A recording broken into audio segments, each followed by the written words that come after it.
Assalamualaikum warahmatullahi wabarakatuh. Alhamdulillah, wassalatu wassalamu ala rasulillah.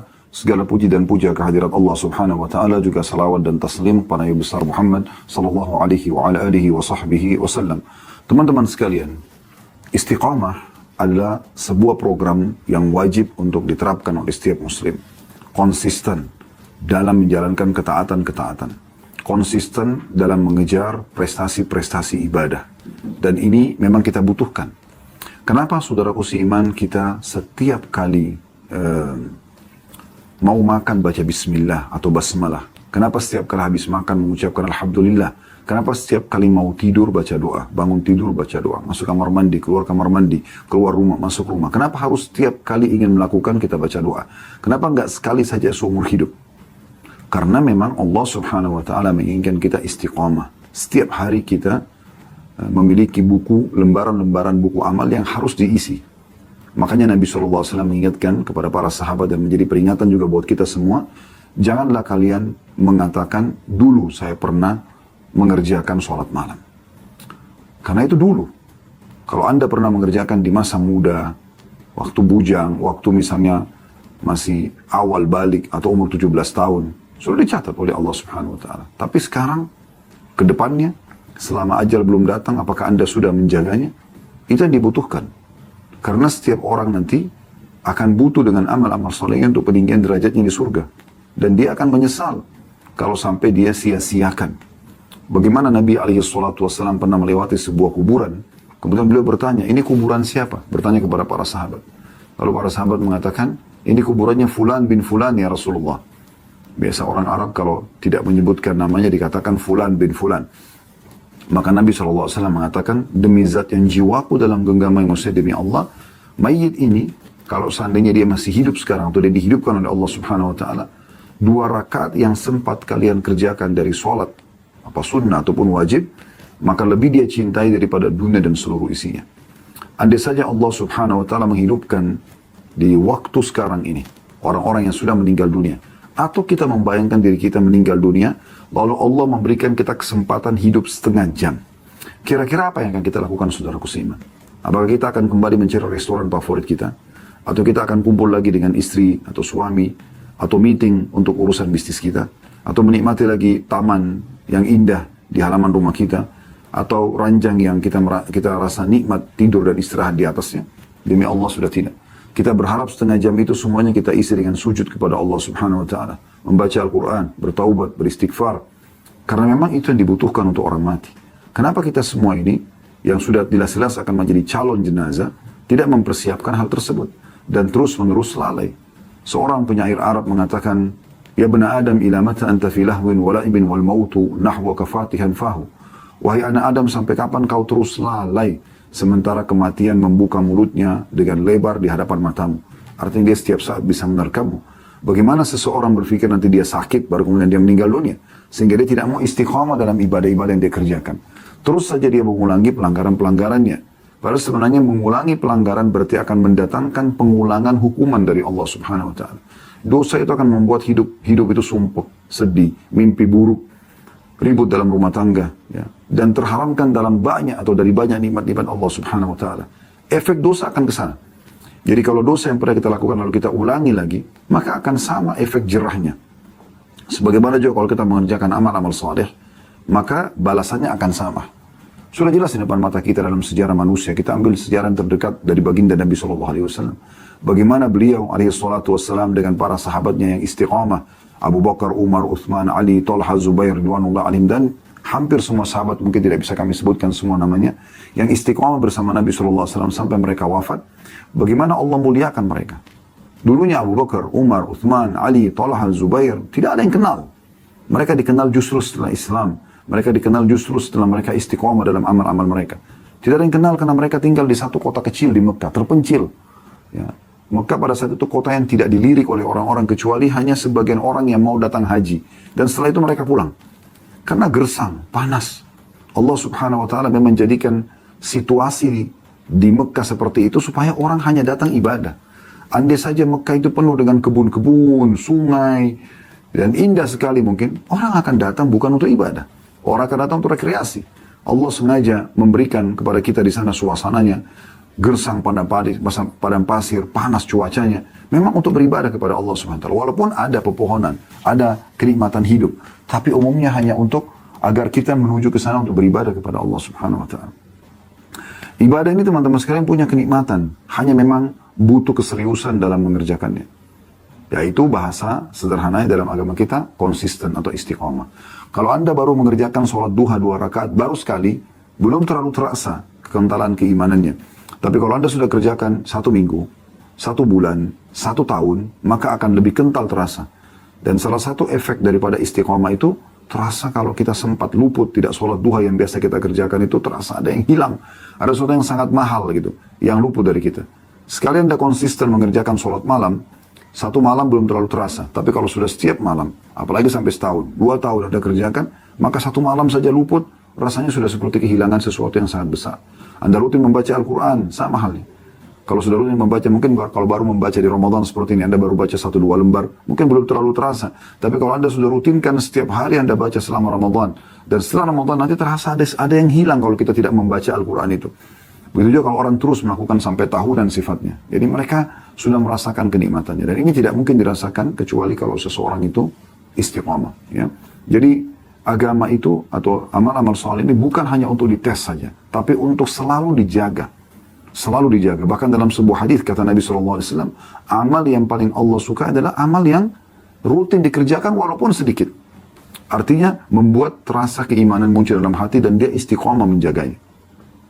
Walaupun Anda cuma bisa bersedekah 1.000 rupiah, tapi rutin dikerjakan, itu lebih Allah cintai dibandingkan sekali langsung 100 juta, tapi berhenti sedekah selamanya. Karena tidak istiqamah. Istiqamahnya dibutuhkan. Allah lebih mencintai seseorang sholat malam cuma 2 rakaat, tapi setiap malam dia kerjakan, daripada sekali dia kerjakan 20 rakaat, tapi tidak pernah sholat lagi setelah itu 1 tahun. Allah lebih suka seseorang hamba membaca cuma 5-6 ayat, ya, Al-Quran, kemudian dia konsisten istiqamah membacanya setiap hari, daripada orang baca langsung 5 juz misalnya, kemudian berarti tidak pernah baca lagi sekian tahun. Dan ini ya, yang jadi permasalahan yang harus dikaji lebih dalam tentang masalah istiqamah. Dan kesempatan ini insya Allah kita akan coba membaca dalil yang ditulis oleh penulis di sini. Beliau mengangkat 2 buah ayat Al-Quran di mana Allah Subhanahu wa taala menekankan tentang harusnya setiap muslim istiqamah. Dan dengan istiqamah itu baru dia bisa merasakan kenikmatan ibadah tersebut. Jadi kalau kita belum istiqamah, kita tidak akan rasakan kenikmatannya. Sampai-sampai sebagian salaf ada yang mengatakan, andai saja kenikmatan surga itu sama dengan kenikmatan sholat malam kami, maka sudah cukup. Saking luar biasanya mereka merasakan nikmatnya sholat malam itu, ya. Mereka berharap di surga begitu aja kenikmatannya, sudah cukup bagi mereka. Kenapa? Karena mereka sudah komitmen setiap malam sujud dan bercengkrama dengan Tuhannya Allah Subhanahu wa taala. Berkomunikasi, menyampaikan hajat-hajatnya, dan dia merasa kenikmatan yang luar biasa di situ. Dalil yang pertama diangkat oleh beliau adalah surah Fussilat ayat 30 sampai 32. Saya akan bacakan. Allah Subhanahu wa taala berfirman, A'udzu billahi minasyaitonir rajim. Innal ladzina qalu rabbuna Allahu tsumma istaqamu tatanazzalu 'alaihimul malaikah تتنزل عليهم الملائكة ألا تخافوا ولا تحزنوا وأبشروا بالجنة التي كنتم توعدون نحن أولياؤكم في الحياة الدنيا وفي الآخرة ولكم فيها ما تشتهي أنفسكم ولكم فيها ما تدعون نزلا من غفور رحيم. Artinya sesungguhnya orang-orang yang mengatakan Rob kami adalah Allah atau ialah Allah, Tuhan kami adalah Allah. Kemudian mereka meneguhkan pendirian mereka, istiqamah. Tsumastaqamu, konsisten.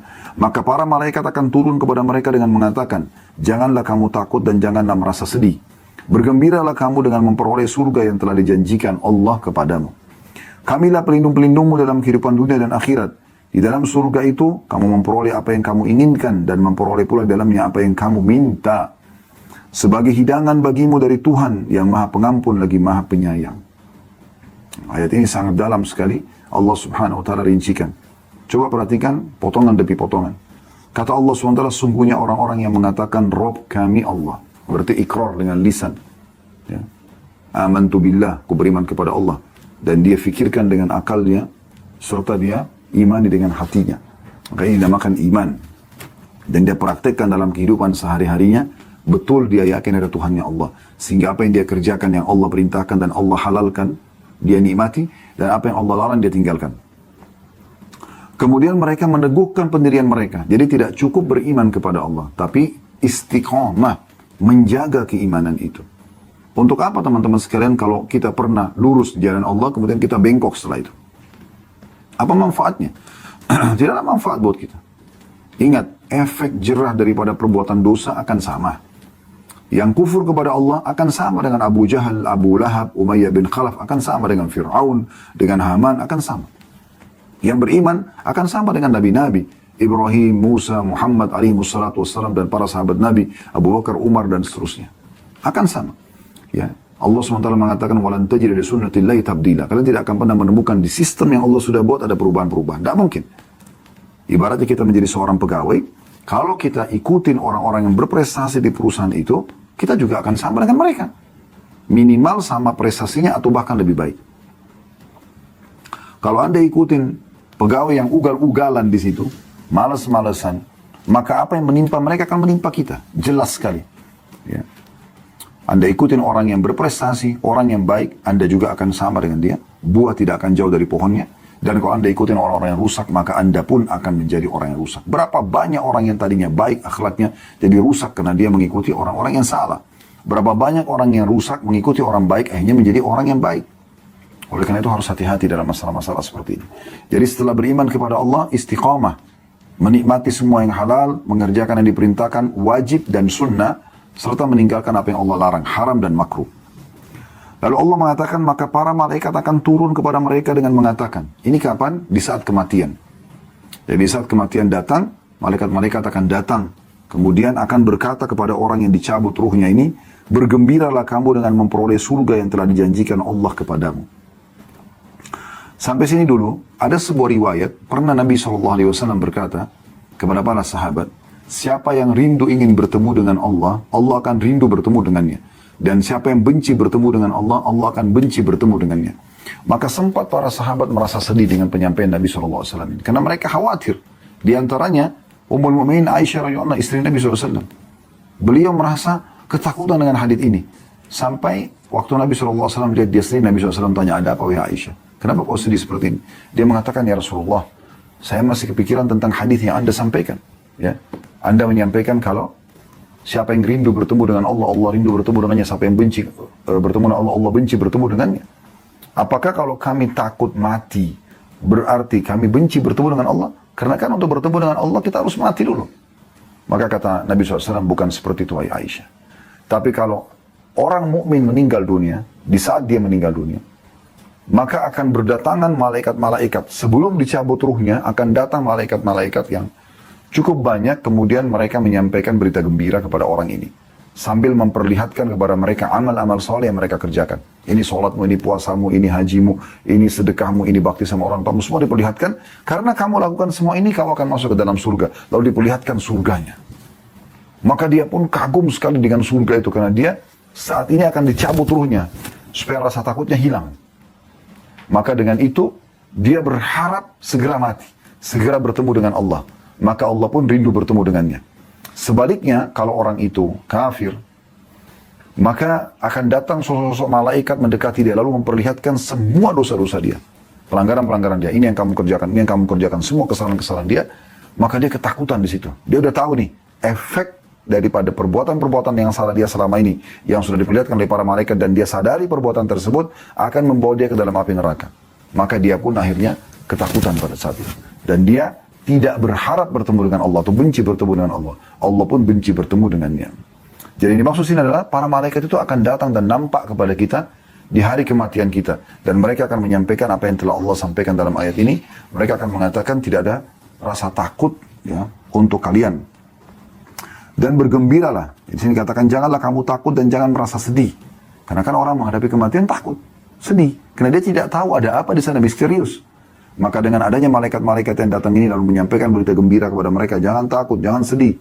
Lalu dikatakan bergembiralah dengan surga yang telah dijanjikan kepadamu. Ini potongan ketiga dari ayat. Dari potongan pertama tadi, orang yang mengikrarkan dengan lisannya, memikirkan dengan akalnya dan merenungi dengan hatinya, dengan hatinya Tuhan Allah. Kemudian ya, yang kedua, mereka istiqomah. Lalu yang ketiga, Malaikat-malaikat akan turun kepada mereka di hari kematian mereka dan mengucapkan ini. Jangan takut, jangan sedih. Dan disampaikan berita gembira mereka akan masuk ke dalam surga. Potongan keempat dari ayat, Allah berikan jaminan kepada orang yang beriman kepada Allah dan istiqamah akan dijaga dan dilindungi oleh para malaikat. Karena di sini para malaikat mengatakan, kamilah pelindung-pelindungmu dalam kehidupan dunia dan akhirat. Allah subhanahu wa ta'ala menggerakkan para malaikat untuk melindungi orang-orang beriman. Ya. Jadi mereka akan mendapatkan pelindung-pelindung. Bagaimana Allah subhanahu wa ta'ala lebih tahu. Tapi Allah akan selalu mengirim para malaikat yang melindungi orang-orang beriman tersebut. Dari perbuatan-perbuatan dosa, dari kejahatan-kejahatan orang lain, ya, atau orang yang ingin mencelakakan dia. Kemudian, potongan yang selanjutnya dikatakan, dan di dalam surga itu kamu memperoleh apa yang kamu inginkan. Dan memperoleh pula dalamnya apa yang kamu minta. Semua yang kita inginkan di benak kita, terlintas, bahkan dalam beberapa riwayat, Allah munculkan semua apa yang dia inginkan selama di dunia mungkin, yang dia sudah dapatkan atau dia belum dapatkan, lalu yang baik-baik, lalu Allah ingatkan dia. Setelah selesai pun, Allah mengatakan engkau akan mendapatkan yang semisalnya. Ya. Dan sudah diingatkan dalam banyak dalil. Ya, di surga itu, semua yang dilihat oleh mata, mala ainun ra'at. Belum pernah mata lihat sebelumnya. Semua didengar oleh kuping, wala udunun sami'at. Belum pernah didengar oleh kuping sebelumnya. Dari merduhnya suara, baik bidadari, bidadara, ya, suara gemericik air, suara kicauan burung, ini semua tidak akan pernah didengar, belum pernah didengar sebelumnya. Dan kemudian tidak pernah terlintas dalam hati manusia. Wala khatar ala qalbi bashar. Dan memang sesuatu kenikmatan yang abadi. Sampai kata Nabi SAW, dia akan didatangkan pada hari kiamat orang yang paling menderita di dunia. Tapi dari orang beriman. Mungkin dari mulai lahir sampai dia meninggal miskin sekali, susah hidupnya. Ya. Tapi dari orang beriman. Azan sholat. Dia kontrol pendapatan dia supaya yang halal saja misalnya. Walaupun sedikit. Sampai dia meninggal dunia. Banyak orang dalam keadaan begitu. Ya. Kadang-kadang kami kalau pergi pengajian misalnya waktu masih offline. Ya, azan duhur misalnya. Kami mampir di masjid. Subhanallah. Mikrofon masjid terdengar suaranya keras. Tapi yang mampir situ penjual bakso, penjual gorengan, yang mampir sholat. Justru mobil Alfa, mobil Mercy main lewat saja. Nggak ada yang mampir. Orang-orang miskin banyak yang sholat. Subhanallah. Kata Nabi SAW akan didatangkan ahli surga yang paling susah di dunia di hari kiamat. Lalu dicelupkan satu celupan di surga. Dimasukin lalu dikeluarkan lagi. Lalu ditanya kepadanya, apa pernah kau rasakan susah hidup selama ini? Pernah gak kau menderita selama ini? Dua pertanyaan itu. Maka dia mengatakan, demi Allah tidak pernah. Semua kesusahan dunianya hilang hanya dengan satu celupan di surga saja. Dan akan didatangkan pada hari kiamat orang yang paling besar nikmatnya Allah pada dia tapi kafir. Dari lahir sudah jadi anak raja sampai wafat pun mungkin jadi raja gitu. Di istana terus. Tapi bukan orang beriman. Dicelupkan satu celupan ke neraka lalu dikeluarkan. Lalu ditanya, apakah pernah terlintas dalam hidupmu kenikmatan? Pernah kau rasakan nikmat selama ini? Maka dia mengatakan demi Allah tidak pernah. Jadi kalau orang beriman menyadari masalah ini teman-teman sekalian. Ada satu tempat yang Allah janjikan di sana. Abadi. Tinggal tunggu kita mati saja. Lalu kenapa kita tidak kejar yang itu? Dan kenapa hidup kita selama ini tidak kita lakukan untuk ketaatan-ketaatan saja? Tidak ada waktu untuk yang lainnya. Kenapa bukan ketaatan dari setelah ketaatan lagi? Toh itu juga ada kenikmatannya kok. Sekarang misalnya bulan Ramadan, Anda puasa. Kan puasa ini walaupun kita haus, kita lapar. Ada kenikmatan. Kalau tidak ada kenikmatan tidak mungkin orang mau menjalaninya. Ada kenikmatan secara keimanan dalam hati. Ya. Ada orang sedekah, ada orang yang sholat tarawih misalnya. Oh, dia merasakan ada kenikmatannya. Tinggal dijaga saja istiqomah sampai kita meninggal dunia. Waktu sebentar. Kita nggak dirasa tiba-tiba pada saat malaikat mau datang mencabut ruh baru kita sadar, oh ternyata cuma ini aja ya. Histori hidup kita ini dari mulai lahir sampai kita meninggal dunia. Oh ternyata cuma seperti ini. Ya. Jadi sangat ringkas. Ya. Sangat ringkas. Dan rahmat Allah luas sekali. Subhanallah kalau ada orang umur 70 tahun. Kemudian dia bermaksiat selama, anggaplah 70 tahun itu selain masa baliknya. Dengan balik mungkin 14-15 tahun, berarti 85 tahun umurnya. 70 tahun ini semuanya kelalaian misalnya. Di hari pertama, di tahun 71, dia taubat nasuha kepada Allah SWT. Lalu dia wafat. Maka Allah SWT masih bisa menerimanya. Bukankah hadis yang masyhur tentang orang yang membunuh 99 jiwa, kemudian dia datang kepada seseorang, abid, ahli ibadah tapi tidak punya ilmu, lalu dia mengatakan, saya sudah bunuh 99 jiwa. Apakah masih ada tobat untukku? Orang itu mengatakan tidak ada. Maka orang ini karena putus asa dibunuh orang tersebut. Digenapkan 100 kata Nabi SAW. Setelah membunuh sampai 100, dia kedatangi seorang alim yang punya ilmu agama lalu ditanyakan, saya sudah bunuh 100 orang, ada tobat buat saya? Kata orang alim tersebut, ada. Ya. Rahmat Allah sangat luas, taubat saja. Lalu kemudian setelah dia menyatakan taubat, kata orang alim tersebut, saya sarankan kamu tinggalkan negeri kamu dan hijrah ke satu negeri, di sana banyak orang-orang soleh. Subhanallah, dia jalan. Di tengah jalan wafat orang ini. Dia ingin menuju ke negeri yang dia ingin di sana menyempurnakan taubatnya. Wafat. Maka kata Nabi SAW dalam hadis Bukhari, Allah mengutus malaikat. Satu malaikat rahmah, satu malaikat azab. Dan mereka ini ya bertikai untuk mengambil, siapa yang mengambil ruhnya orang ini. Maka Allah datangkan penengah dari malaikat yang lain, mengatakan, ukurlah jarak mana lebih dekat. Kalau dia lebih dekat ke negeri yang dia mau taubat, maka berarti yang ambil malaikat rahmah. Kalau lebih dekat dengan negeri yang dia masih buat maksiat dulu, maka yang ambil malaikat azab. Kata Nabi SAW, Allah memperdekat jarak negeri yang dia mau taubat, dan memperjauh jarak negeri yang dia belum bertaubat dulu. Dan itu bedanya cuma 1 jengkal. Makanya dia diambil oleh malaikat rahmah. Begitu luasnya rahmat Allah Subhanahu wa ta'ala.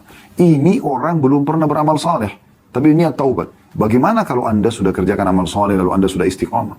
Berapa banyak derajat-derajat di surga Anda bisa raih? Dan subhanallah, perlu Anda fahami satu poin. Setiap kesempatan amal saleh, kalau Anda sia-siakan, tidak bisa terulang lagi. Contoh misal, tadi subuh ada orang yang tidak sholat subuh di masjid. Anggaplah dia sholat di rumahnya. Kemudian, di waktu duhur misalnya, dia hadir di pengajian, dia dengar, oh ternyata sholat subuh di masjid itu pahalanya besar sekali ya. Kata Nabi SAW, siapa yang sholat isya berjamaah di masjid, dia seperti menghidupkan setengah malamnya. Kalau dia sholat subuh berjamaah di masjid, seperti melengkapkan setengah yang tersisa. Dalam hadis lain, kata Nabi SAW, siapa yang sholat subuh, maka dia dalam lindungan Allah Subhanahu wa ta'ala. Misal, dia termotivasi ingin mengerjakan. Pertanyaan sederhana, apakah dia bisa mengulangi waktu untuk kembali ke subuh tadi, agar dia bisa mengejar keutamaan ini? Jawabannya sudah tidak bisa. Dia hanya bisa hari esok, itu pun kalau dia masih hidup. Jadi kesempatan amal soleh yang Anda sia-siakan tidak bisa terulang. Dan itu Anda akan sesali nanti, kalau Anda tidak maksimalkan. Karena peluang itu tidak terulang kedua kalinya. Tidak terulang kedua kalinya. Ini kesempatan emas. Oleh karena itu kita harus paksakan diri dalam beribadah. Kita harus istiqomahkan, karena kita yang membutuhkan amal tersebut. Ingat saudaraku seiman, Allah tidak butuh dengan amal kita. Allah tidak butuh dengan amal kita. Kenapa ada orang kalau sholat buru-buru, nggak khusyuk, baca Quran asal aja, sedekah asal aja? Karena dia pikir Allah butuh amalnya. Demi Allah, Allah nggak butuh dengan amal kita. Kita yang butuh dengan amal tersebut. Walaupun kita beribadah, Allah kasih kita 500 tahun, 1000 tahun umur, lalu kita ibadah terus, tidak akan pernah bisa membalas jasa-jasa Allah Subhanahu wa ta'ala. Allah tidak butuh dengan amal tersebut. Dalam sebuah hadis Bukhari, hadis Qudsi, kata Nabi SAW, Allah berfirman, wahai hamba-hambaku, sesungguhnya amal-amal yang aku perintahkan kepada kalian adalah untuk kalian sendiri, dan aku akan kembalikan kepada kalian. Orang kalau faham, sholat ini saya yang butuh, sedekah ini saya butuh, ya, zikir ini saya butuh, doa ini saya butuh, maka kita akan maksimalkan, karena Allah tidak butuh itu. Allah juga Maha Adil akan mencatat sesuai dengan kadar konsentrasi dan keikhlasan kita. Oleh karena itu hati-hati sekali. Hati-hati sekali. Peluang ibadah yang luput teman-teman sekalian tidak bisa berulang. Tidak usah kita bicara tadi subuh. Anda datang subuh pun ke masjid, sempat masbuk 1 rakaat saja, Anda nggak bisa mengatakan pada imam tolong kembali ke rakaat pertama dong, saya mau mulai dari takbiratul ihram. Udah nggak bisa. Yang datang dari awal takbiratul ihram lebih banyak pahalanya daripada Anda yang datang masbuk 1 rakaat. Nggak bisa diulangi. Maka kenapa Anda sia-siakan kesempatan emas dari amal soleh tersebut? Jangan pernah peduli perkataan orang, karena kita yang butuh. Ingat, semua orang-orang yang di sekitar kita, kalaupun ada yang selalu melalaikan kita dari ketaatan, mereka paling jauh hanya bisa menunggu setengah jam, 1 jam maksimal di atas kuburan, setelah itu mereka pulang. Kita akan sendirian di kuburan kita dan akan ditemani oleh amal kita yang selama ini kita lalaikan. Sadarlah saudaraku, ini penting sekali untuk digarisbawahi. Dan penentuan tentang derajat di surga, itu ditentukan dengan amal-amal soleh yang Anda kerjakan. Kita masuk surga dengan rahmat Allah, tapi derajat di surga dengan amal soleh. Bukankah Allah SWT telah memerintahkan Nabi Muhammad SAW mengatakan tentang ahli Al-Quran, bacalah Al-Quran itu, maka setiap ayat engkau akan diangkat 1 derajat. Artinya amal soleh akan meninggikan derajat kita di surga. Walaupun surga yang paling rendah saya sudah sangat cukup.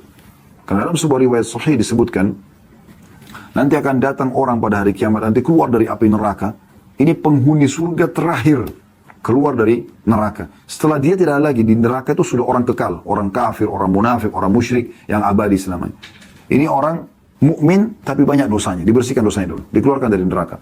Saking senangnya dia coba lari, berdiri, jatuh, mengeluarkan asap dari tubuhnya karena sebagian hangus. Lalu setelah dia jauh, dia mengatakan, Alhamdulillahilladzi anjani minki. Segala puji bagi Allah telah menyelamatkan aku dari kamu, hai neraka. Setelah dia jauh, dia merasa sudah cukup jauh. Dan dia merasa, kata Nabi SAW, dia adalah orang yang paling besar nikmatnya Allah pada diri dia. Padahal semua orang sudah masuk surga ini. Mungkin sudah ribuan tahun yang lalu gitu. Kemudian Allah perlihatkan kepada dia sebuah pohon yang rindang. Dia pun tertarik. Waktu dia minta, ya Allah jauhkan aku dari api neraka. Waktu dia awal dari neraka, Allah mengatakan kepada dia, hai anak Adam, apakah kalau saya kasih kamu jauh dari neraka, kau tidak akan minta yang lain? Dia bilang tidak akan minta. Setelah dia jauh, Allah perlihatkan dari jauh dia, pohon rindang. Selama ini sudah ribuan tahun dia tidak pernah lihat pohon. Siksaan dan siksaan, 24 jam non-stop, karena di neraka tidak ada kematian. Hancur tubuhnya tidak mati, diulangi lagi, diutuhkan, begitu terus disiksa, wa'na'udzubillah. Hanya karena perzinahan, hanya karena khamr, hanya karena narkotika. Untuk apa? Kenapa nggak nikmat aja di surga? Gitu kan? Maka orang ini pun malu sama Allah mau minta, tapi dia pengen pohon itu. Dia mengatakan, ya Allah, pohon itu saya tidak minta yang lain. Maka Allah mengatakan, bukan kau sudah janji? Dia bilang, ya Allah, pohon itu saja. Dibawa ke pohon tersebut. Setelah ke pohon itu, Allah perlihatkan dari kejauhan pintu gerbangnya surga. Terbuka pintunya, tercium padanya bau wanginya surga. Dia lihat orang semua pakai baju sutra, istana, dayang-dayang, mewah sekali. Surga seluas langit dan bumi. Maka pada saat itu, dia ingin minta surga, tapi dia malu, sudah janji sama Allah tidak bilang, atau tidak minta lagi. Tapi di surga, maka dia mengatakan, ya Allah surgamu dan aku tidak minta lagi yang lain. Maka kata Allah subhanahu wa ta'ala, sungguh tidak ada sesuatu yang memuaskanmu, wahai anak Adam. Apa kau ridho kalau aku berikan kau seperti yang dimiliki raja terkayanya dunia? Siapa raja terkaya dunia? Kalau kita sepakati, ya, kalau orang beriman mungkin Nabi Sulaiman alaihissalam. Nabi Sulaiman punya kerajaan yang tidak layak untuk orang sebelum sesudahnya. Allah SWT mengatakan, apa kau ridho, mau gak di istana, di surga saya kasih kamu istana seperti yang dimiliki raja terkayanya dunia? Maka orang ini saking gembiranya mengatakan, saya ridho hai Tuhanku. Allah mengatakan, dan engkau akan dapat yang semisalnya. Didobelkan. Dia mengatakan, saya ridho hai Tuhanku. Allah bilang lagi, engkau akan dapat yang semisalnya. Terus Allah ucapkan ini, seingat saya dalam beberapa riwayat, sampai 10 kali. Maka saking gembiranya orang ini, dia mengatakan, ya Allah, engkau adalah hambaku dan aku adalah Tuhanmu. Dibalik sama dia. Harusnya dia mengatakan, ya Allah, engkau adalah Tuhanku. Dia balik, dia mengatakan, ya Allah, engkau adalah hambaku. Maka Nabi SAW sempat tersenyum, tertawa, sampai urat leher beliau terlihat oleh kata para sahabat. Karena gembiranya Nabi melihat. Dan ini adalah orang yang paling rendah derajatnya di surga. Anda bisa bayangkan kalau ini paling rendah, lalu bagaimana dengan orang yang paling tinggi derajatnya? Yang sibuk selalu istiqomah dengan amal-amal saleh. Sibuk dari Al-Quran, baca Al-Quran ke Al-Quran lagi. Dari doa ke doa, dari zikir ke zikir, dari nasihat ke nasihat, dari ilmu ke ilmu, dari sedekah ke sedekah, dari bakti orang tua ke bakti orang tua yang lain. Terus ketaatan-ketaatan. Ada orang berbuat salah, dinasihatin agar meninggalkan kesalahan tersebut.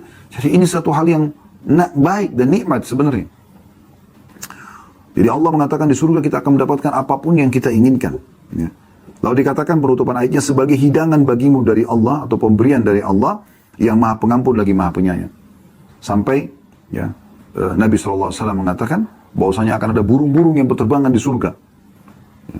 Maka kata Abu Bakar, ya Rasulullah, atau Umar, ya, radhiyallahu anhu ajma'in, ya Rasulullah, kalau burung-burung itu merasakan kenikmatan juga. Kata Nabi SAW, engkau memakannya, engkau akan merasakan lebih nikmat lagi. Apa saja yang kita inginkan. Tidak butuh proses masak, tidak butuh proses belanja. Kita terlintas untuk mau makanan apapun, tiba-tiba sudah di depan kita. Dan semuanya dengan sempurna. Bahkan kata Nabi SAW, ahli surga yang paling rendah derajatnya, memiliki 10.000 pelayan. Yang setiap pelayan memegang 2 nampan.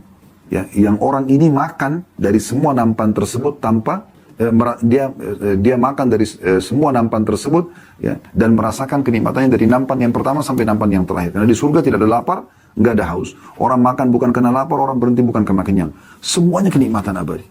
Tadi tinggal tunggu orang meninggal dunia saja. Maka hati-hati teman-teman, semua kita akan menuju ajal kita. Ya. Sampai salah satu salaf mengatakan, hai anak Adam, hati-hatilah karena engkau hanya seperti hitungan angka. Setiap hari kamu hidup, ya, maka angkamu satu sudah hilang. Sadarlah kita akan kembali, maka hati-hati harus istiqamah menjaga amal-amal kita. Kemudian ayat yang kedua yang diangkat oleh beliau adalah surah Al-Ahqaq ayat 13 sampai ayat 14 yang bunyinya, A'udzubillahi minasyaitonirrajim. Innal ladzina qalu rabbunallahu tsumma istaqamu fala khaufun 'alaihim wa lahum yahzanun. Ulaika ashabul jannati khalidina fiha jazaa'an bima kanu ya'malun. Sesungguhnya orang-orang yang mengatakan Rabb kami ialah Allah, kemudian mereka tetap istiqamah, ya, menjaga komitmen apa yang Allah perintahkan, wajib dan sunnah. Yang dinikmati hanya yang halal saja. Meninggalkan semua apa yang Allah larang, haram dan makruh. Gitu kan. Kemudian mereka tetap istiqomah, maka tidak ada kekhawatiran terhadap mereka dan tidak ada pula duka cita atau bersedih bagi mereka. Mereka itulah penghuni-penghuni surga, mereka kekal di dalamnya sebagai balasan atas apa yang telah mereka kerjakan. Surga itu, kata Nabi Muhammad SAW, teman-teman sekalian, lebih dekat daripada tali sendal seseorang di antara kalian daripada dirinya sendiri. Jadi kita pakai sendal nih, melekat di kaki kita. Kata Nabi SAW, surga lebih dekat daripada tali sendal seseorang dari kalian daripada, lebih dekat dia dari surganya daripada tali sendalnya sendiri. Ya, maksudnya zaman dulu, zaman Nabi SAW itu orang kalau pakai sendal, di bawahnya kulit untuk menopang telapak kaki, dan sisanya itu adalah tali yang dililit sampai ke betis. Makanya diistilahkan dengan tali sandal. Dan kata Nabi SAW, serta seseorang antara kalian lebih dekat dengan nerakanya daripada tali sandalnya sendiri. Bukankah orang sholat, puasa, segala macam, kemudian tiba-tiba dia meninggal, masuk ke dalam surga. Dan bukankah orang maksiat demi maksiat lalu kemudian meninggal masuk ke neraka? Begitu mudahnya orang masuk ke neraka. Dan kemahaadilan Allah Subhanahu wa taala, Allah tidak pernah paksakan kita untuk beribadah, apalagi buat maksiat. Nanti ahli neraka, teman-teman, masuk ke neraka dalam kondisi mereka mengakui keadilan Allah. Semua ahli neraka akan masuk ke neraka sambil mengatakan, pantas kami masuk. Karena Allah sudah ingatkan dia, tidak boleh, tidak boleh, tidak boleh. Ya. Tapi tetap dia langgar gitu. Banyak orang subhanallah pada saat diajak taubat, ayo taubat akhi, taubat ukhti. Iya ya, kapan ya? Seakan-akan dia berharap ada tangan tanda kutip ya. Di sini yang turun dari langit memberhentikan dari dosanya. Tidak mungkin. Allah datangkan sentuhan dalam hati kita, ya. Sentuhan di kuping kita yang kita dengar, ya, sentuhan di pikiran kita sehingga kita merenungi supaya kita sadar. Ya, sadar dan harus segera kita mengubah. Dan tidak akan mungkin bisa berubah kecuali kita memulai dengan diri kita sendiri. Sebagaimana Allah Subhanahu wa taala mengingatkan dalam Al-Qur'an, "A'udzubillahi minasyaitonir rajim, innallaha la yughayyiru ma biqaumin hatta yughayyiru ma bi anfusihim." Allah tidak akan pernah mengubah nasib satu kaum sampai mereka mengubah nasib mereka sendiri. Kalau kita sudah mulai mau istiqamah, disitulah Allah Subhanahu wa taala bantu kita agar kita bisa istiqamah. Orang kalau sudah berpikir istiqamah, maka dia akan selalu berpikir amal soleh ke amal soleh yang lain. Amal soleh ke amal soleh yang lain. Dan ingat teman-teman, kalau Anda sudah istiqamah di satu perbuatan, amal soleh itu, Allah Subhanahu wa ta'ala akan berkahi amal itu. Contoh misal, doa. Anda kalau baru berdoa sekali, dua kali, mungkin doa itu masih Anda kerepotan mungkin ya, tanda kutip di sini, untuk menyusunnya. Tapi di saat Anda sudah rutin berdoa, setiap antara azan dan qomat, Anda selalu angkat tangan. Kalau sujud Anda selalu berdoa. Allah berkahi, maka dengan sendirinya lisan kita akan mengucapkan doa-doa yang tidak pernah terlintas sebelumnya. Tersusun kata-kata doa itu dengan sendirinya. Anda kalau sudah biasa sholat malam, rutin misalnya, mungkin awalnya Anda mengerjakan biasa saja dengan baca surah-surah pendek. Lama-lama Allah berkahi. Muncul pemikiran kita karena sudah 1 bulan, 2 bulan, 3 bulan, 1 tahun kita kerjakan. Oh, saya lebih baik tambah bacaan surah saya. Kemudian mulai Anda tambah bacaan-bacaan surah Anda lebih panjang dari sebelumnya. Tadinya mungkin cuma setengah jam sebelum subuh, sekarang Anda mundur lebih lama lagi. Begitu seterusnya. Ya. Anda baca Al-Quran. Kalau Anda baru baca sekali, 2 kali, mungkin belum ada, masih biasa. Tapi kalau Anda sudah istiqomahkan, akan Allah berkaitan muncul program-program kita untuk mulai membaca ini, mulai menghafal surah ini, mulai menambah tadabbur beberapa ayat yang ini dan seterusnya. Nah seperti itu. Allah SWT berikan keberkahan. Dan ingat teman-teman sekalian, selalulah berpikir kalau kita akan meninggal dunia dan akan ditemani oleh amal soleh kita. Selalu renungi hadis Nabi SAW, misal contoh, kata Nabi SAW, "Inna mimman yalhaqul mu'minu min amalihi wa hasanati ba'da mautih." Sesungguhnya yang akan menyusul seorang mukmin dari amal-amal saleh dan menambah pahala-pahala dia setelah matinya, ya. Beliau mengatakan yang pertama, ilman 'allamahu wa nasyarah. Yang paling besar berkahnya adalah ilmu yang dia pelajari kemudian dia sebarluaskan. Jadi selalu belajar agama dan ajarkan ke orang lain. Ini akan sangat besar sekali manfaatnya. Karena sekali kita ajarkan kepada orang lalu kemudian dia berubah dan dia faham, maka kita akan panen pahala selama dia mengamalkan. Kemudian yang kedua, wa waladan salihin tarakah. Anak soleh yang dia tinggalkan, yang terus bisa beramal soleh dan mendoakan dia. Ya. Kemudian yang ketiga, wa mushafan warratha, atau mushaf Al-Quran, ya, yang dia wariskan. Apakah dia menghafalnya, kemudian dia ajarkan pada orang lalu menghafalnya, atau dia tinggalkan fisik Al-Quran, ya, yang dia bagi-bagikan. Kemudian yang keempat, au masjidan banah, atau masjid yang dia bangun, sehingga dipakai sholat selalu. Yang kelima, au nahran ajrah, atau sungai yang dia alirkan. Yang keenam, au sadaqatun ajraha min malihi fi sihhati wa hayati yalhaqu min ba'di mauti, atau sedekah yang dia keluarkan dari hartanya pada saat dia sehat dan masa dia hidup yang terus menyusul pahalanya setelah dia meninggal. Maksudnya seperti dia wakafin tanah, masjid dan seterusnya. Nah di sini diriwayatkan oleh Ibnu Majah. Demikian pula Contoh hadis yang lain, kata Nabi SAW, afdalu sadaqatu suqyal ma'. Sedekah yang paling afdal adalah menyiapkan air, sumur, pengairan, supaya orang bisa minum, hewan-hewan bisa minum. Begitu juga dengan hadis yang lain, riwayat Bukhari, kata Nabi SAW, man hafara ma'an lam yashrab minhu kabidin harra min jinnin, wala insin, wala sab'in, wala ta'irin, illa ajrahu Allah yawmal qiyamah. Jadi ada seseorang yang menggali air, sumur, mata air, pengaliran, kemudian diminum dari situ. Ya. Semua yang bernujud Jawa, dari jin, dari manusia, dari hewan-hewan buas, dari burung-burung, kecuali akan menjadi pahala untuknya pada hari kiamat. Ya. Begitu luar biasanya, ya, seorang muslim berpikir, kalau dia sudah istiqomah dari amal soleh ke amal soleh yang lain, selalu dia pikir bagaimana di akhiratnya. Dan ini sebuah prestasi yang terbaik, teman-teman. Bukan titel akademik, bukan yang lainnya. Tapi bagaimana seseorang itu memiliki banyak amal-amal saleh. Berapa banyak orang mungkin secara fisik kurang, tapi Masya Allah amal salehnya luar biasa itu. Ya. Itu pernah kejadian di Jeddah, ada seseorang selalu menyewa satu mobil air zam-zam. Dia bayar 5.000 liter. Lalu kemudian dia taruh di pinggir jalan, yang dia minta atau dia tulis itu sabilillah, di jalan Allah. Jadi siapa saja boleh mampir, dan orang di Mekah sama Jeddah sudah tahu. Kalau mereka mau ambil air zam-zam gratis, jam sekian sampai jam sekian ada mobilnya mampir di pinggir jalan. Tinggal dia buka kerannya sendiri, dia isi jergen-jergennya, kemudian dia bawa pulang minum air zam-zam. Ya, daripada dia harus ke Mekah jauh gitu, ya, atau masuk ke dalam lokasi yang harus diambil air zam-zam tersebut. Orang yang terus kerjakan hampir setiap hari, gitu kan. Dia lakukan itu sampai dia meninggal. Dikatakan pada saat dia meninggal diturunkan, orang yang turunkan di kuburannya itu menemukan kuburannya sejuk sekali dan sedikit agak basah lembab gitu. Dan mereka menemukan ada sesuatu yang nyaman di liang lahat itu ya. Padahal pada saat itu lagi musim kering, musim panas, musim peceklik di Saudi. Biasanya sampai tanah itu pecah. Tapi Allah SWT Maha Kuasa. Allah memberikan kebaikan-kebaikan pada orang-orang seperti ini. Baik, kita akan coba membacakan beberapa kisah-kisah berhubungan dengan orang-orang yang coba istiqomah, gitu kan. Banyak sekali kisah. Yang menarik dari sebuah buku ya, judulnya Kisah-Kisah Nyata. Ditulis oleh Ibrahim bin Abdullah Al-Hazimi. Ya. Ini tentang nabi-nabi, rasul, sahabat, tabi'in, ya, banyak kisah-kisah mereka. Nah, ini cukup banyak kisah yang disebutkan oleh beliau dalam buku ini. Ya, kalau saya tidak salah di sini ada 34 kisah. Ya. Saya coba baca. Di antaranya kisahnya adalah ada kisah ke-27 ya. Nanti mungkin saya mundur sedikit, saya akan ambil beberapa kisah ke belakang 27, ada yang 26 dan seterusnya. Ini kebetulan yang saya buka saja, yang saya coba bacain gitu kan.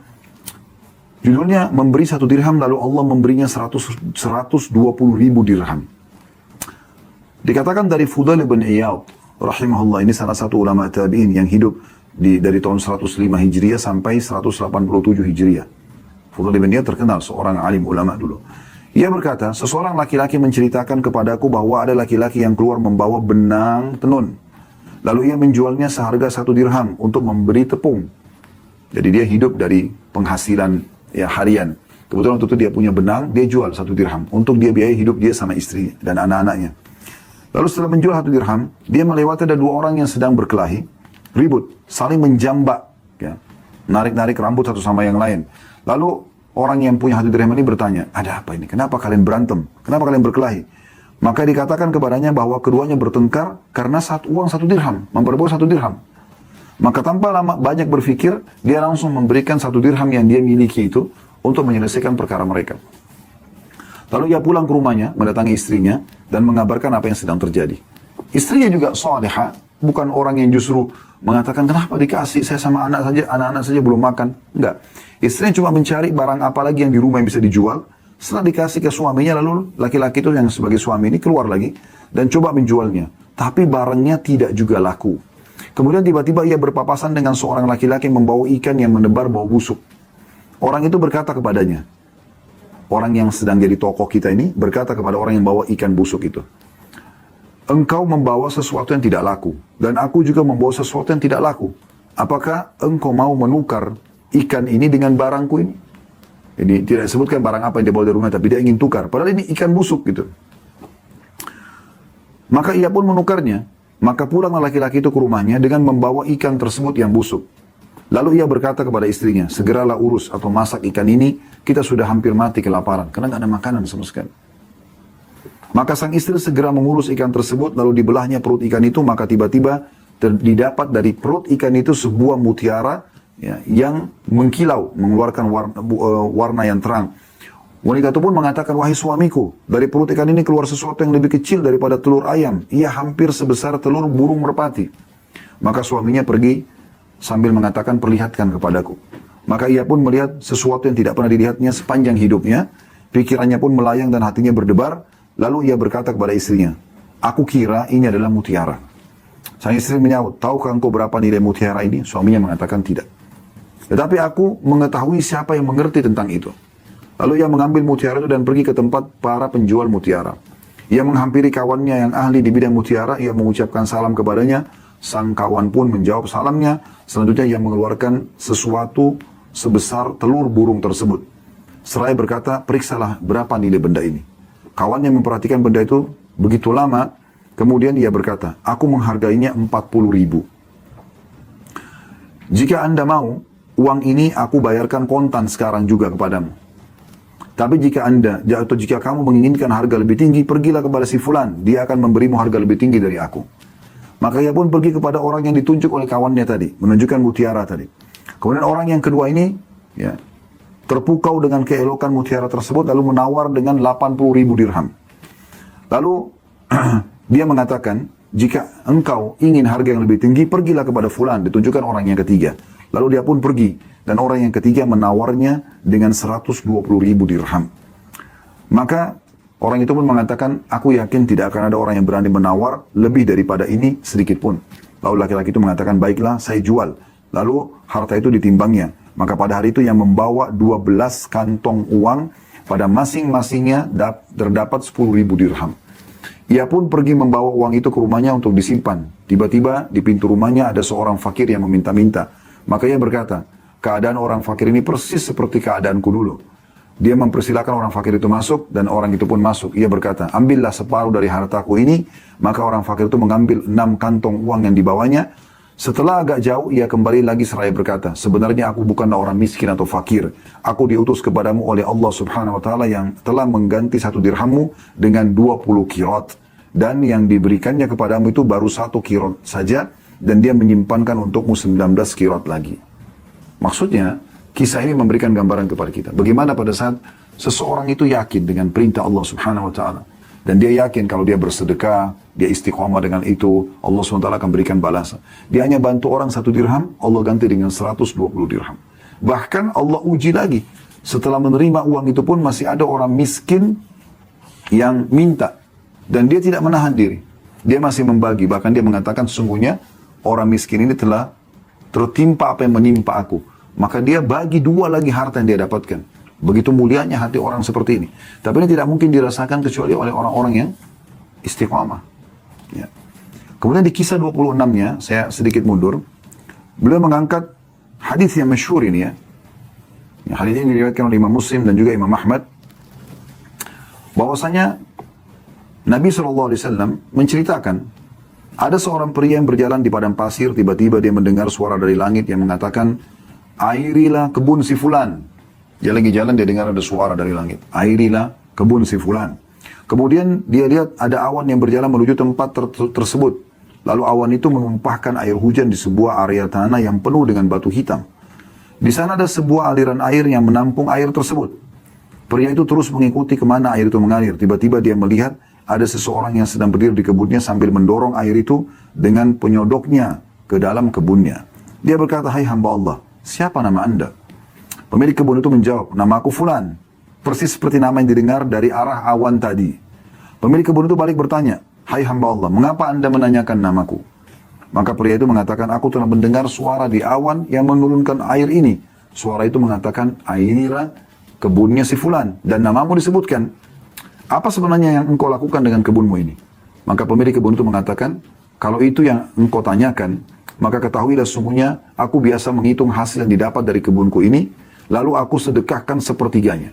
Sepertiganya lalu aku makan bersama keluargaku dan sepertiga yang terakhir aku kembalikan lagi ke kebunku untuk jadi modal usaha. Dalam riwayat lain aku jadikan sepertiganya sebagai sedekah untuk orang-orang miskin, peminta-minta dan ibnu sabil atau orang yang terputus jalan. Jadi kisahnya adalah di musim panas yang peceklik ya. Orang lagi pada kepanasan, tidak ada air hujan, ada kebun yang dihujani oleh Allah Subhanahu wa taala. Bahkan Allah sengaja memperdengarkan dalam hadis riwayat Muslim ini seseorang yang mendengar suara dari awan. Ya, suara para malaikat yang mengatakan, turunkan hujan di kebunnya si fulan, disebutkan nama orang ini. Dia penasaran, diikutin sama dia suara awan tersebut. Awan itu menuruni, hujan turun di semua wilayah yang ada batu-batu hitam dan mengalir airnya, maka dia ikutin terus air tersebut sampai ternyata di kebun seseorang. Maka dia bertemu dengan orang ini. Kemudian ditanyakan kepada dia, ya, kenapa kok bisa kebunnya saja yang turun hujan, gitu kan? Ada masalah apa? Ada amal apa yang dia kerjakan? Ternyata dia istiqomah selalu mengeluarkan sepertiga dari hasil pendapatan dia itu untuk sedekah. Pernahkah teman-teman kita berpikir memiliki gaji misalnya 900 ribu, 300 ribunya langsung kita keluarkan di jalan Allah Subhanahu Wa Taala? Ini butuh kekuatan iman, apalagi harus istiqomah. Tapi ternyata Allah Subhanahu Wa Taala berikan dia kelebihan yang luar biasa gitu, ya, sampai Allah memberikan jalan keluar. Dan ini memang butuh kita praktekkan dalam hidup kita supaya kita bisa melihat secara realita di dalam kehidupan kita bagaimana Allah membalas gitu ya. Mungkin terlalu banyak kisah di sini atau cukup banyak, saya akan tutup dengan kisah ke-19.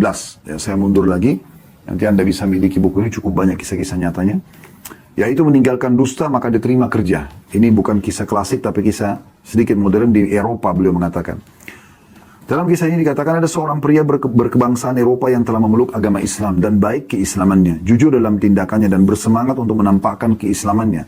Dia bangga dengan keislamannya di hadapan orang-orang kafir, tanpa ada perasaan minder, malu atau ragu. Bahkan tanpa ada kesempatan terlewatkan, dia selalu bersemangat untuk menampakkan keislamannya itu. Suatu saat dia bercerita bahwa ada sebuah iklan lowongan kerja di sebuah instansi pemerintah yang kafir. Pria muslim yang bangga dengan keislamannya itu mengajukan lamaran untuk mendapat pekerjaan tersebut. Dan dia harus melalui tes wawancara. Dan terjadilah persaingan untuk mendapatkan pekerjaan tersebut. Saat tiba gilirannya untuk tes wawancara, panitia khusus instansi itu mengatakan mengajukan beberapa pertanyaan kepadanya. Di antara pertanyaan-pertanyaan tersebut adalah, apakah Anda meminum minuman keras? Maka dia menjawab, si muslim ini, tidak. Saya tidak mengkonsumsinya karena saya muslim dan agama saya melarang untuk mengkonsumsi dan meminumnya. Jadi dia mesti istiqamah dengan haram tersebut. Dia tidak mau langgar. Panitia bertanya lagi, apakah Anda memiliki teman kencan atau pacar? Teman muslim ini mengatakan, atau orang muslim ini mengatakan tidak, karena agama Islam yang saya peluk telah mengharamkannya. Saya hanya berhubungan dengan istri yang telah saya nikahi sesuai dengan syariat Allah saja. Wawancara pun selesai dan dia keluar dari ruang tes, tapi dia agak pesimis akan berhasil dalam persaingan tersebut.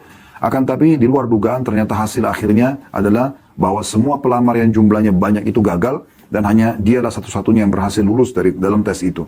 Kemudian dia pergi menemui ketua panitia tes dan mengatakan, tadinya saya mengira bahwa Anda akan menghalangi saya untuk mendapatkan pekerjaan ini sebagai balasan atas perbedaan agama antara saya dengan Anda, juga karena saya memeluk agama Islam. Akan tapi saya terkejut, Anda malah menerima saya dan mendahulukan saya daripada saudara-saudara Anda dari kalangan orang-orang Kristen. Apa rahasia di balik itu? Ketua panitia menjawab, orang yang dicalonkan untuk pekerjaan ini disyaratkan harus orang yang memiliki perhatian penuh dan selalu sadar dalam setiap keadaan. Sementara orang yang mengkonsumsi minuman keras tidak mungkin bisa demikian. Maka kami mencari orang yang tidak mengkonsumsi minuman keras. Dan dengan memperhatikan bahwa syarat-syarat ini telah terpenuhi pada diri Anda, maka Anda terpilih untuk pekerjaan ini. Maka keluarlah dari ruangan tersebut seraya memuji Allah, pelindungnya, ya pelindung dia, maksudnya pelindung orang ini atas segala nikmat yang karunia yang telah dilimpahkan kepadanya, dan seraya merenungi firman Allah SWT dalam surah At-Talaq ayat 2, "Wa may yattaqillaha yaj'al lahu makhraja." Siapa yang bertakwa kepada Allah, maka Allah akan memberikan jalan keluar kepadanya. Ya. Juga dinukil kisah yang lain, saya tutup dengan ini, ada seorang laki-laki muslim di Eropa, dia menikah dengan seorang wanita gara-gara bertemu di lift. Pada saat masuk di lift, ya, dan kebetulan berdua, dan serta lantainya puluhan lantai, maka dari semenjak naik sampai keluar dari lift, si muslim ini sama sekali tidak melirik dan melihat ke wanita ini, padahal dengan pakaiannya yang seksi. Ya, dan umumnya orang pasti akan melirik dan melihat ke orang ini. Maka perempuan ini penasaran, karena tidak satu kata pun terucapkan dari puluhan lantai yang dilewati dengan lift tersebut, bahkan tidak melihat sama sekali. Laki-laki ini menurunkan pandangannya. Karena penasaran, setelah keluar dari lift, perempuan ini bertanya, kenapa Anda tidak melihat ke saya? Tidak seperti umumnya laki-laki yang kalau melihat ke saya, pasti akan melihat dengan tubuh yang terbuka seperti ini.